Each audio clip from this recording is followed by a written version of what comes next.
이예인 수녀에게 어떤 사람이 물어봤다고 합니다. 수녀님은 취미가 무엇입니까? 그렇게 물어봤다고 합니다. 시를 쓰는 분이시기 때문에 당연히 시를 쓰는 것이 취미일 수 있고요. 또 그분은 솔방울을 줍는 것, 그리고 다양한 스티커를 이리저리 구성해서 고운 카드를 만드는 것, 그리고 좋은 격언을 모으는 것, 신문이나 잡지에 소개된 미담들을 오려두고 그것을 소개하는 것, 그리고 실제로 목격한 아름답고 따뜻한 풍경이나 사람들의 모습을 잊지 않고 적어두고 그것을 되새기는 것, 인류사에 빛나는 이웃 사랑으로 별이 된 주인공들을 조금씩이나마 담고자 애쓰는 따라장이가 되려고 노력하는 것을 그는 변함없는 취미로 삼고 있다고 합니다. 그러면서 이예인 수녀님은 그 질문한 사람에게 이렇게 말합니다. 삶이 지루하고 힘들게 여겨질수록 아름다운 순간들을 음미해 보는 것, 고운 말을 찾아서 활용하는 것, 주위 사람들에게 필요한 것이 무엇인지를 먼저 알아보고 챙겨주는 것, 이러한 자기만의 즐거움을 개발하고 실천하면 어떻겠느냐라고 그렇게 제안을 했습니다. 그러니까 이예인 수녀님의 삶은 평범하고 소소한 것에서 병석에 오래 누워있는 선배 수녀의 그 말씀을 묵상하고 또 즐겁게 사시다가 훌쩍 저 세상으로 떠나신 어머니, 그리고 작가들의 발표한 많은 글들 속에서 아름다움을 발견하고 그것을 소중하게 간직하면서 그는 행복한 삶을 살고 있다고 합니다. 이예인 수녀의 시 속에 아마 그의 취미 생활이 자연스럽게 묻어 나온 그 열매의 결과라고 볼 수 있습니다. 그의 생각, 그의 말, 그의 시 속에 자연스럽게 이 아름다운 것들이 언어로 표현된 것이겠죠. 그리스도인들, 특별히 성령 강림주의를 맞는 우리 그리스도인들, 성령의 충만 우리가 너무나 많이 듣지만 과연 우리는 아름다운 그리스도인의 모습을 언어 생활을 혹은 우리의 몸짓, 손짓을 통해서 드러내는가? 여러 성령의 은사 많이 있지만 오늘 성경은 모두가 같은 말을 썼다라고 하는 이 바벨론 사건을 통해서 또 오순절 성령 강림 사건을 통해서 우리의 언어 생활, 우리의 말이 품격으로 드러나기 때문에 정말 고운 말, 아름다운 말, 이웃을 세우고 격려하는 그리스도인의 참말을 하는 것이 성령 강림절을 맞는 우리 그리스도인들의 모습이라고 봅니다. 우리가 바벨탑 이야기는 너무나 잘 알고 있는 그러한 내용입니다. 사람들의 숫자가 늘어나면서 점점 하나님을 멀리하기 시작했고 하나님은 노아의 가족 이외의 모든 창조된 피조물을 홍수로 지면에 쓸어버리시기로 작정하셨습니다.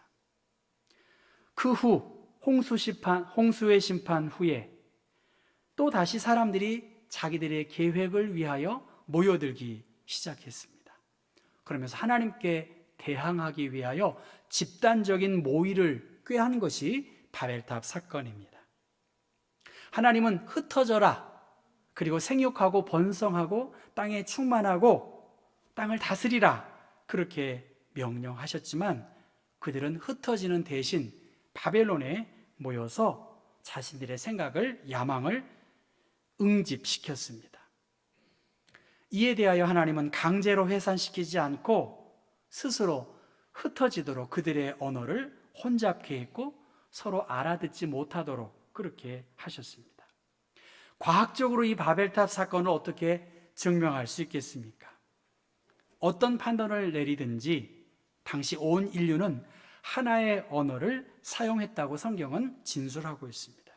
언어학적으로도 인류가 한 6천여 개의 언어가 있는데 결국은 한 뿌리, 단일 기원을 가진다는 견해가 상당한 지지를 얻고 있다고 언어학적으로 그렇게 말을 합니다. 본문 1절에 온 땅의 언어가 하나였고 또 말이 하나였더라라고 말합니다. 그러니까 처음 세상 언어는 하나였다는 것입니다. 모두가 같은 말을 했다는 것이죠. 그런데 본문 2절부터 4절까지 말씀 보면 그들이 동방으로 옮겨다가 시날 평지를 만나서 거기에 합류했다라고 말합니다. 창세기 10장 10절 말씀 보면 그의 나라는 시날 땅의 바벨이다. 오늘로 말하면 이라크 정도의 주변이다라고 말하지 그걸 막 찾는 것 자체는 성경에서 말하고자 하는 본래의 뜻은 아닙니다. 어떻든 바벨이라는 지역에 합류했고 벽돌을 만들어 견고히 굽기 시작했고요. 또 벽돌을 돌로 대신했고 역청으로 진흙을 대신하여 대규모 건설을 행하고 있었습니다. 그래서 성읍과 탑을 건설하며 그 탑 꼭대기를 하늘에 닿도록 그리고 우리의 이름을 내고 온 지면에 흩어지게 하려고 하는 그러한 하나님의 뜻을 면하도록 그렇게 했다는 것입니다. 그것에 대하여 5절 말씀 같이 한번 읽어볼까요? 5절 말씀입니다. 11장 5절 여호와께서 사람들이 건설하는 그 성읍과 탑을 보려고 내려오셨어요. 하나님이 내려오셨다는 거예요. 이렇게 내려다 보니까 인간의 욕망이 바벨탑에 담겨 있는 것을 알고 하나님께서 온 땅의 언어를 혼잡케 하셨고 그들을 온 지면에 흩으셨다. 언어의 분리 그리고 인간의 분산 정책을 통해서 인간의 야망을 제지한 것 그리고 하나님의 계획을 이루어 간 것이 오늘 성경의 내용입니다. 우리 모두는 다 이름을 가지고 있습니다. 이름은 다른 사람과 구별되는 것이죠. 사람과 사물에게는 다 이름이 있는데 그들로부터 구분하기 위한 중요한 것이 이름입니다. 구약시대에 한 인간의 운명을 좌우하는 것이 그의 이름에 있고 그 인간을 하나님이 좌우하고 계시다라고 생각합니다. 이름에는 그 사람의 운명이 담겨 있기 때문에 부모들은 아이의 미래를 향한 기대를 품고 기도하는 마음으로 이름을 짓게 된 것이죠. 그런데 11장 4절의 말씀 보면 우리의 이름을 내고 흩어짐을 면하게 하기 위해서 저 바벨탑과 성읍을 쌓으려고 그렇게 했다는 것입니다. 우리의 이름, 우리가 우리를 위하여 우리의 이름을 드러내자, 우리의 이름을 나타내자, 우리의 이름을 만들자. 그러니까 이 인간의 운명을 하나님이 없이 개척하고 저 탑을 쌓는 것처럼 문명이 발달된 것처럼 하나님을 의지할 필요가 없이 우리 스스로 우리의 나라를 이루어 가자고 바벨탑은 세워진 것입니다. 하나님은 흩어지라고 말씀하셨는데 그리고 생육하고 번성하고 땅을 정복하고 움직이는 모든 생물을 다스리라고 그렇게 말씀하셨는데 인간은 이 하나님의 명령을 거부합니다. 왜? 분산되면 힘이 나눠지기 때문에 자신들의 뜻을 펼칠 수 없기 때문인 것이죠. 아마도 그들은 동일한 언어를 사용한 그러한 공동체였을 것이고 그 힘을 모아서 문명의 위대함을 건축으로 표현했습니다. 그것에 대하여 그 인간의 행동에 대하여 7절 말씀 다시 한번 읽어보겠습니다. 자, 우리가 내려가서 거기서 그들의 언어를 혼잡하게 하여 그들이 서로 알아듣지 못하게 하자 하시고 그들을 서로 의사소통을 못하도록 그렇게 했다는 것입니다. 그러니까 문명의 발달이 하나님과 인간 사이를 멀어지게 했다는 거예요. 삶의 풍요로움이 자칫하면 영적으로도 곤고하고 목말라 하게 된다는 것을 우리가 경계해야 되는 것이죠. 살만하고 알만하고 깨달을만 하니까 오히려 하나님으로부터 벗어나고 하나님을 집단적으로 대적했다는 것입니다. 여러분 한번 이 그림을 보시면 과연 언어의 문제가 소통이 안 돼서 저 탑을 완성하지 못했을까? 그들의 손도 있고요. 손짓, 또 발짓, 몸짓, 눈짓 하면서 다양한 방법으로 큰 거 달라고 할 때 조금 거 주면 야, 큰 거 줘 이렇게 제스처로 표현하지 않았을까요? 이게 불가능했을까요? 제가 영어권에서 살면서 제 언어의 능력과 관계없이 어떤 그룹은 제 말을 하나도 못 알아들어요. 어떤 사람은 제 말을 기가 막히게 알아듣습니다. 예를 들면 잊을 수 없는 저를 도와줬던 멘토 목사님인데, 발런티어, 이 자발적인 이 발런티어를 제가 20번, 30번에도 못 알아듣더라고요. 제가 영국에 있는, 호주에 있는 성공의 주교님이랑 대화하면서 나는 담대함을 좋아합니다 하면서 이 courageous라는 그 말을, be courageous 그 말을 하는데 못 알아듣는 거예요. 무엇이 차이가 있을까요? 듣는 사람의 태도에 따라 차이가 있습니다. 저랑 같이 대화하고 있던 이 목사님은 대학에서 경영학, 경제학을 가르쳤던 분이세요. 그러니까 영어가 제2외국어인 학생들을 많이 만났고요. 그러니까 이 영어가 모국어가 아닌 사람을 많이 만나니까 그들의 필요를 아는 거예요. 그러니까 저는 말하는 것도 중요하지만 듣는 게 중요하다고 봐요. 영어로 아무리 말을 잘해도 들리지 않으면 말하지 못하는 거예요. 그러니까 언어의 기본은 들어야 돼요. 저는 은혜 받는 것도 마찬가지라고 봐요.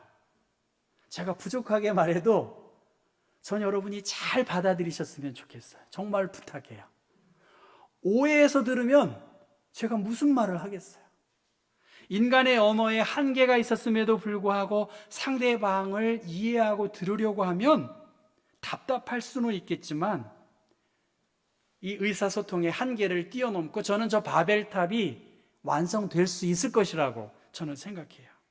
그런데 저 바벨탑을 세우려는 목적 자체가 자신들의 이름을 드러내기 위한 목적이 있었습니다. 그러니까 불편하니까, 짜증나니까 분열과 다툼을 이어갈 수밖에 없었다는 것입니다. 나를 인정하고 이해해주고 좋은 말로 받아들이면 그 말을 좋게 받아들일 텐데 그 말을 잘 받아들이지 않아요. 예를 들면 여성 성도들, 여성분들한테 얼굴 좋으네요 이러면 10중 8구 어떻게 생각하나요? 살쪘다고 생각해요. 아니 이런 경우가 어디 있어? 난 얼굴이 정말 좋아 보이고 건강한데 제가 살쪘나 봐요. 그래서 이렇게 받아들이면 안 된다는 거죠. 좋은 말로 건강해 보이시는구나. 신앙생활도 마찬가지라는 거야. 이 바벨탑 사건, 그리고 바벨론 공동체 안에서 이 커뮤니케이션이 안 되니까 나는 선한 말로 했는데 곡해하는 것이지요. 자기 중심적으로 말하고 자기 중심적으로 듣고 하니까 오해를 불러일으켜서 에이 그만둬 하고 이것이 멈춰지지 않았을까 그렇게 생각합니다. 오늘은 성령 강림 주일이에요. 무엇이 성령의 충만함을 힘입는 것인가? 잘 말하고 잘 듣는 것이죠. 그리고 기쁨으로 반응해 주는 것이 성령의 충만함이에요. 그러나 우리의 이 품고 있는 것이 삶으로 자연스럽게 드러나야 되지 않겠냐는 거예요. 브루스 알렉산더라고 하는 사이먼 프레이저 대학의 교수, 카나다에 있는 대학인데 이 브루스 알렉산더 교수가 쥐를 실험했다고 합니다. 공원을 만들어서 조그마한 쥐들이 머물 수 있는 공원을 만들었는데 그 쥐들을 두 그룹으로 나누었대요. 한쪽은 이 쥐들이 집단적으로 생활할 수 있도록 지지고 볶고 그냥 더불어 살 수 있는 그 쥐 공원을 만들었고요. 또 다른 쪽은 이렇게 요새 칸막이 많이 시잖아요. 칸막이로 이렇게 독립적인 생활을 하도록 그렇게 분리하는 그러한 공원을 만들었다고 합니다. 그리고 이 쥐들이 오고 가는 이 골목, 그 통로에다가 환각을 일으키는 강한 진통제인 몰핀을 섞은 설탕물을 이 통에 설치했다고 합니다. 함께 지지고 볶고 사는 쥐들, 그리고 각자 독립된 생활을 하는 쥐들, 어떤 쥐들이 이 몰핀이 담긴 설탕물을 많이 먹었을까? 누가 더 많이 먹었을까요? 결과는 독립 생활을 하는 쥐들이 몰핀에 더 강한 집착을 보였다는 것입니다. 더불어 사는 사람들, 이상하게 여기가 더불어 사는 건 아닌데 어쨌든 이 더불어 사는 사람, 더불어 사는 이 쥐들 그룹 안에서 갈등이 왜 없었겠어요? 다투기도 하고 또 많은 갈등을 일으키지만 아울러 짝짓기도 그 속에서 이루어지었고 그 어울림 속에서 즐거움과 어려움을 잘 공존하면서 살아갔는데 결과적으로는 쥐들이 이 몰핀으로부터 더 멀어졌다는 것이죠. 어울려 함께 지내는 것, 그리고 함께 공동체를 이루는 것이 굉장히 의미 있는 교회 공동체도 그러한 면에서 이 쥐공원 실험은 유익하다고 봅니다. 지난 주일은 제가 승천절이라고 말씀을 드렸어요. 지난주 목요일. 그 승천절, 지지난주 목요일이겠죠? 그 승천절이 지난 다음, 주님이 승천하신 다음에 내가 보혜사 성령을 너희 안에 보내주시겠다. 그렇게 말씀하셨습니다. 그리고 마가의 다락방에 120명의 사람들, 제가 요 정도 사이즈라고 했잖아요. 그게 얼마나 정확한지는 모르겠지만 마가의 다락방 성지순례 요거보다 좀 넓다? 그런 정도. 우리 이 계단, 이 유리 정도 트면 아마 그 정도 되는 그러한 홀일 것이다. 그렇게 추측을 합니다. 그 마가의 다락방에 120명의 사람들이 모여서 기도하는 가운데 불같은 성령, 바람 같은 성령이 그들 가운데 임했다는 것입니다. 그것이 사도행전 2장에 잘 나타나 있는 성령 강림 사건입니다. 사도행전 2장 4절 말씀 보면 그들이 다 성령의 충만함을 받았고 성령의 말하게 하심을 따라서 다른 언어들을 말했다. 그런데 6절 말씀에 각각 자기의 방언으로 제자들이 말하는 것을 듣고 소동했다는 거예요. 말이 통하는 거예요. 기쁨의 이 표현들이 서로 통하고 그 안에서 하나 되게 하는 성령의 임재를 체험했고 하나님을 만나고 집단적으로 기쁨과 감격과 예배 가운데에 놀라운 하나님을 만나는 성령 충만의 경험하게 된 것이죠. 이 마가다락방에서 터져 나오는 여러 소리들, 그런데 그 소리들이 다르지만 알아들 수 있는, 이해할 수 있는 이야기들로 변화된 것이지요. 창세기에 이 11장에 나타난 자기의 계획대로 나라를 세우려고 하는 이 건축의 계획이 언어로 말미암아 좌절되었는데 오순절 성령 강림 사건을 통해서 집단적으로 이들 가운데 전혀 언어의 문제가 장애가 되지 않았다는 것입니다. 언어의 장벽을 뛰어넘고 성령의 하나 되게 하시는 아주 놀라운 비밀스러운 하나님의 임재함을 경험했기 때문에 그 힘을 가지고 교회가 더 권세 있게 능력 있게 복음을 증거하는 힘을 드러냈다는 것입니다. 성령 강림절을 맞으면서 우리가 신앙적으로 이 성령 강림 사건이 이 코로나 상황에서 어떠한 의미가 있을지 여러 생각들이 있을 것입니다. 이 코로나 상황, 우리는 우리와 인접해 있는 나라, 멀리에 있는 나라도 우리와 다른 나라가 아니라 넓은 의미에서 우리는 지구촌이라고 하는 한 나라에 살고 있습니다. 서로 이어져 있고 서로 기댈 수밖에 없는 그러한 상황이라는 거예요. 우리 경복교회 교우들 모두도 우리 모두가 개별적으로 하나님을 믿고 생활하지만 우리가 교회 공동체, 이 십자가 안에 성령이 하나 되게 하시는 상황 안에서 우리는 이어져 있는 존재이고 우린 누군가를 의지하고 기댈 수밖에 없는 그들의 도움과 협력을 이끌어내어서 함께 신앙의 공동체를 이루어갈 수밖에 없다는 것입니다. 나만 잘해서는 안 돼요. 물론 각자가 잘해야 되겠지만 여러분 이 봉쇄를 잘한다. 왜 이 나라가 봉쇄를 못했나? 이렇게 말하지만 그것이 어떻게 의사의 말만 따를 수 있겠습니까? 경제적인 문제도 있고 정치적인 문제도 있고 외교적인 문제가 있지 않습니까? 만약 우리나라 봉쇄했다고 보십시오. 뉴질랜드가 봉쇄해서 지금 뭐 거의 정상적인 생활을 하고 있지만 경제는 어려운 거예요. 살기가 어려운 것이죠. 그러니까 다른 나라와 교류할 수밖에 없는 상황이에요. 또 다른 변이 바이러스에 의해서 2차 감염에서 자유로울 수가 없다는 것이죠. 이 코로나의 문제는 총체적인 문제이지 단지 의학적인 문제만은 아니지 않냐는 거예요. 그 어떤 나라도 성공이 아니라는 것이죠.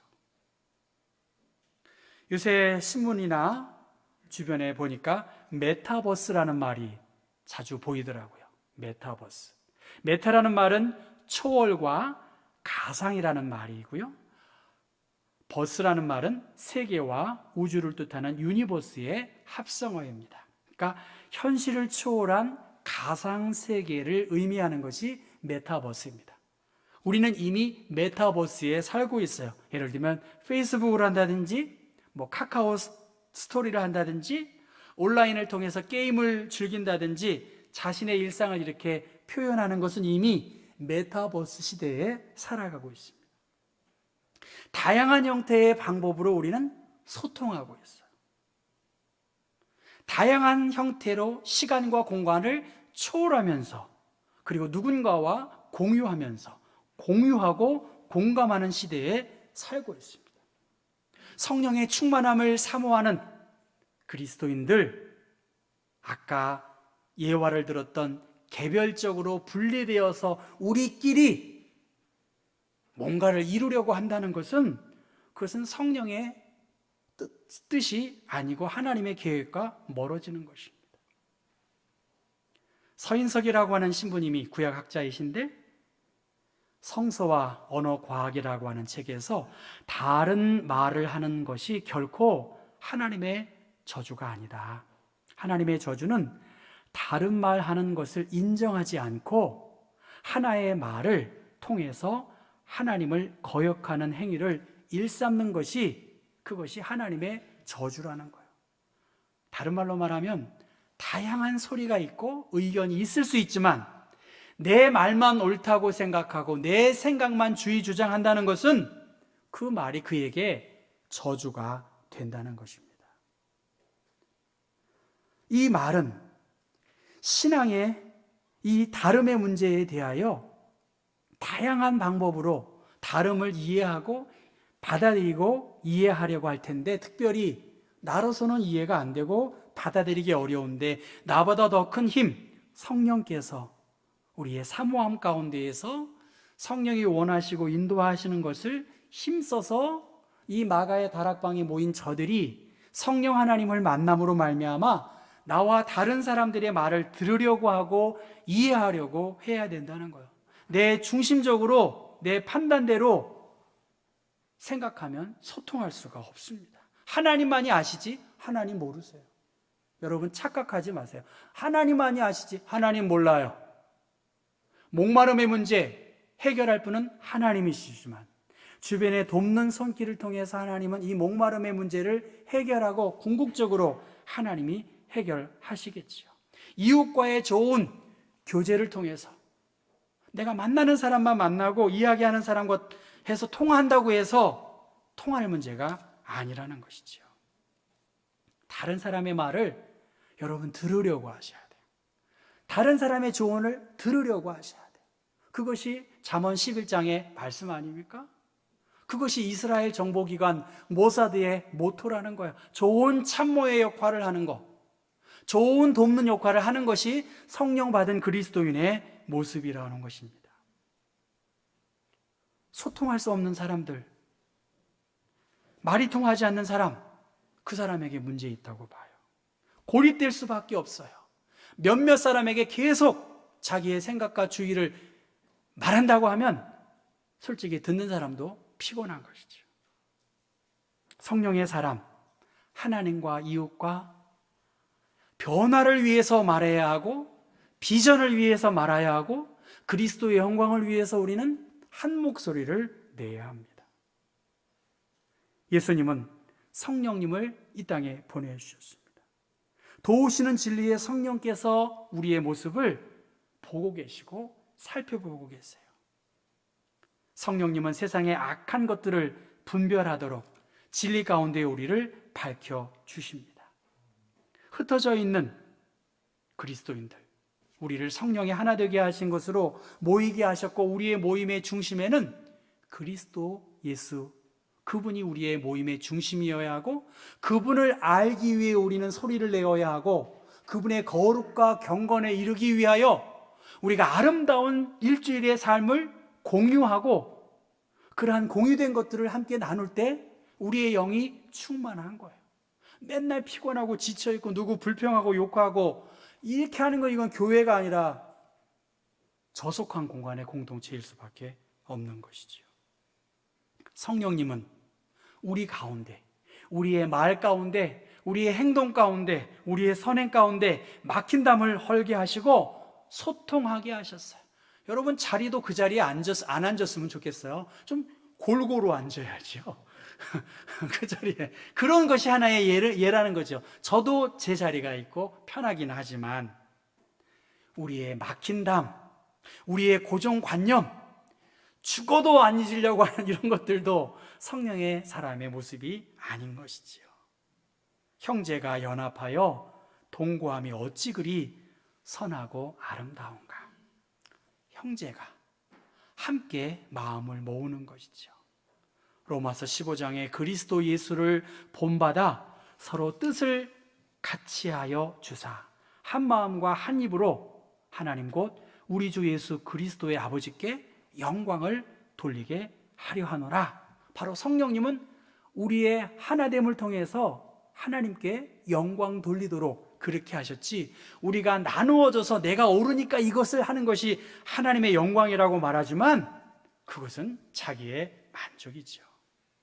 모두가 같은 말을 하고 너희 가운데 분쟁이 없이 같은 마음과 같은 뜻으로 온전히 합하라고 말씀하셨습니다. 하나님의 영광, 성령의 인도하심, 교회를 통한 하나님의 계획은 우리로 하나된 그리고 변화된 목소리로 그리스도를 위해서 일하도록 힘써 돕는 것이 하나님의 사람의 모습이고 성령 받은 그리스도인의 모습입니다.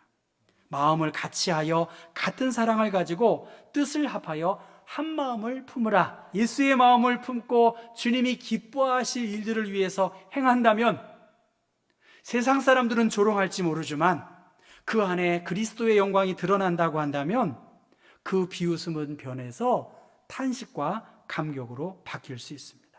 우리는 본래적으로 온 땅의 언어와 말이 하나였듯 예수 안에서 이 믿음 생활하는 우리 공동체 안에서 우리는 태생적으로 한 언어, 하나님이 주시는 감동과 은혜를 사용해야 할 사람들입니다. 서로 다른 사람들이 소통할 수 있는 공동체로 우리를 불러주셨고 이 교회 공동체 안에서 좋은 취미 생활을 여러분 나누시면 얼마나 좋겠어요. 한 주간 하나님의 은혜가 이렇게 컸습니다. 내가 이 글을 읽고 이러한 깨달음을 얻었습니다. 누군가 이렇게 말해서 했는데 난 이것을 통해서 신앙적인 큰 도움을 받았습니다. 이러한 같은 말을 하고 같은 꿈을 꾼다고 하면 나도 좋고 다른 사람들도 행복하지 않겠습니까? 그리스도 안에서의 연합된 삶을 힘쓰는 것, 그것이 성령 받은 그리스도인의 모습이고 우리는 그 일을 위해서 힘을 다해야 할 것입니다. 바벨 탑을 넘어서 이제 오순절의 시대가 도래했고 이미 우리 안에 성령님이 함께 하십니다. 누구든지 목마르거든 성령님을 의지하시고 성령님을 좀 사모하셔야 되겠어요. 성령님은 멀리 있는 것도 아니고 그 목마르고 갈급한 그 백성들에게 내 삶을 선한 길로 인도하시는 그 성령님의 인도함을 의지하고 구하고 찾는다면 반드시 하나님께서 은혜를 주실 것입니다. 오순절 성령 강림 사건 지금도 앞으로도 우리 안에 계속적으로 이어질 수 있기를 사모하시고, 하나의 말씀, 하나의 찬송을 우리의 두 귀로, 우리의 하나된 입술로 듣고 말하는 것, 그리고 성령을 통해서 소통케 하시고 막힌 담을 헐게 하신 하나님이 우리에게 주신 이 아름다운 성령의 선물을 잘 간직하시고, 그 주신 선물을 아름답게 사용하실 수 있는 그러한 우리 경복교회 교우들 되시기를 주님의 이름으로 축원합니다.